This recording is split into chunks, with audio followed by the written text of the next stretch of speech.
ஆகா கல்யாணம் சீரியல்ல இப்போ ஏன் இப்படி மொக்கையாக கொண்டு போகிறாங்க அப்படின்னு தான் தெரியவே இல்லை. ஸோ பார்க்குறதுக்கே கொஞ்சம் பிடிக்காத மாதிரி தாங்க போகுது.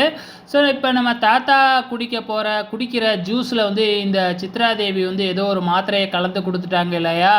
ஸோ இதனால் வந்து பார்த்திங்கன்னா நம்ம தாத்தா மயங்கி கீழே விழுந்துடுறாரு. எல்லாருமே ரொம்பவுமே பதட்டமாக ஆயிடுறாங்க.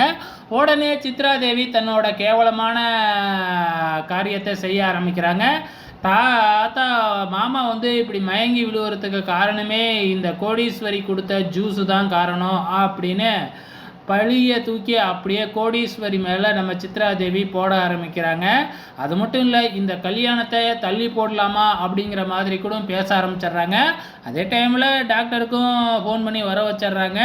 நம்ம டாக்டரும் வந்து செக் பண்ணி பார்த்துட்டு அதெல்லாம் ஒன்றுமே இல்லை, இதெல்லாம் ப்ரெஷர் தான் காரணம், இப்போ கொஞ்சம் நேரத்தில் ஏந்திரிச்சிடுவார் அப்படின்னு சொல்லிக்கிட்டு இருக்கும் பொழுதே நம்ம தாத்தாவும் ஏந்திரிச்சு உட்காந்து கல்யாணம்லாம் கரெக்டாக குறித்த நேரத்தில் நடக்கும், என்னை பற்றிலாம் கவலைப்படாதீங்க, எனக்கு ஒன்றுமே இல்லை அப்படிங்கிற மாதிரி நம்ம தாத்தாவே சொல்லிடுறாரு. அதுக்கப்புறம் மறுபடியும் வந்து பார்த்திங்கன்னா இப்போ ஃபங்க்ஷனை ஸ்டார்ட் பண்ணுறாங்க. இனி எபிசோடை பொறுத்தளவு சித்ராதேவி பெருசாக ஏதாச்சும் நடக்கும்னு எதிர்பார்த்தாங்க. ஆனால் அப்படி எதுவுமே நடக்கவே இல்லை.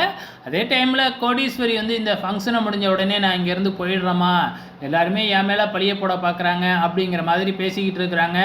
அடுத்த வாரம் என்ன நடக்க போகுது அப்படிங்கிறத பொறுத்திருந்து பார்க்கலாம்.